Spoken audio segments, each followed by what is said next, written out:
Nostalgia is a powerful thing.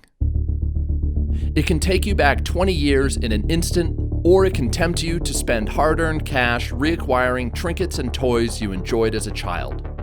Crossing Souls leverages this power with a steady stream of well-placed and thoughtful nods to 80s pop culture woven throughout a fun and rewarding campaign. By conjuring such a youthful sense of adventure, the game overcomes its flaws to deliver an experience I simply did not want to end.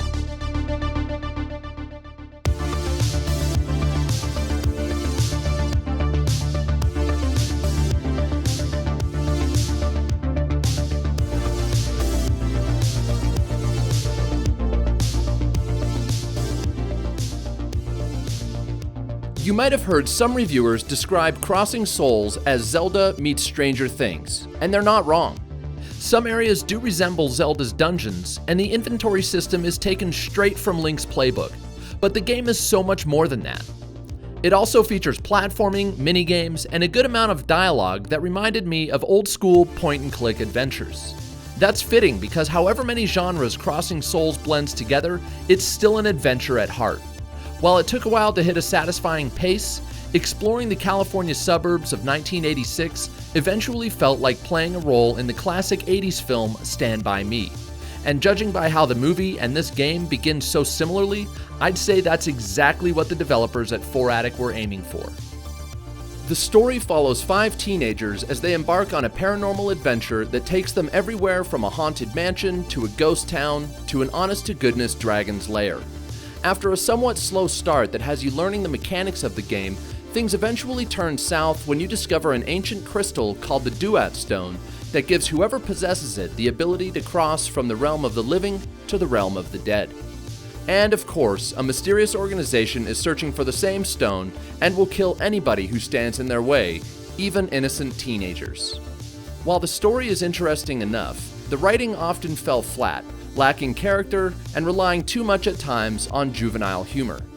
This is unfortunate because the story offers more than a few opportunities to evoke more emotion than it does. Also, the game doesn't even attempt to explain some of the more important plot points.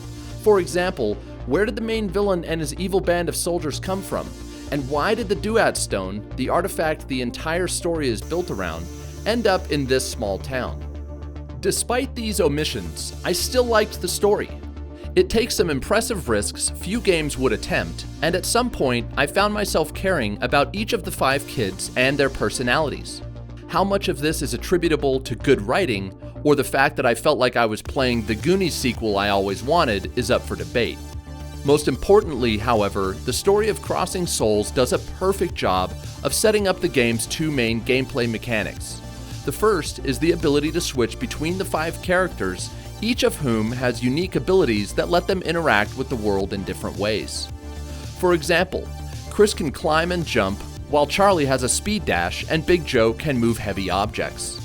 This also makes for a surprisingly deep combat system, because not only do different characters have different strengths, but if you're running low on health or stamina, you can swap out at any time for another who's fully charged and ready to go. As for the second gameplay mechanic, the Duat Stone gives you the ability to cross over to the realm of the dead at any time. It's here that you can talk with lost souls to get information, walk through closed doors to access new areas, and more.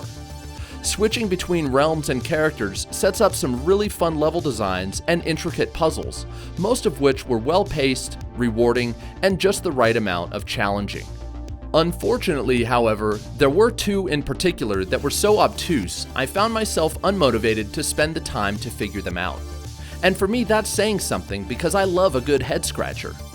I eventually figured them out, but both were tedious and they interrupted the pace of the game such that I couldn't let them go unmentioned. With that out of the way, let's get into the nostalgia factor. If you're a child of the 80s, I don't think it's hyperbolic to say that it's worth playing Crossing Souls just for the retro callbacks. Right off the bat, you're treated to a perfect recreation of the house from Poltergeist, and it becomes clear that the developers had a total blast making this game. Throughout my first playthrough, other references included the Teenage Mutant Ninja Turtles, Back to the Future, The Terminator, Thriller, and literally dozens more. Not only are these references just plain neat, but they're placed strategically throughout the game to reward exploration.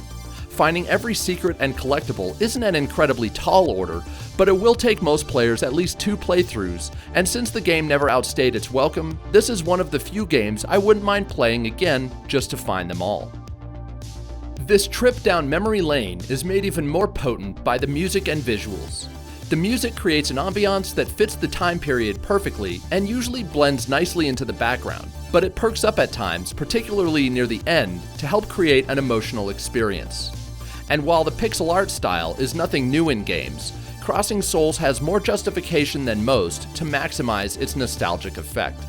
The bright, often fluorescent color palette is striking, and the cartoon cutscenes, which look like they were played back on VHS, brought me back to a time when cartridges were king and our phones still plugged into the wall. If you've got an affinity for the era, you should absolutely pick up Crossing Souls.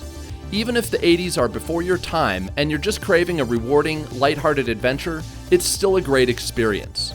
Don't expect a perfect game, but instead one that knows how to have fun using strong gameplay mechanics and some of the best Easter eggs I've ever seen. It's a unique experience, and it makes me eager to see what the developers at 4Attic come up with next. I give Crossing Souls an 8 out of 10.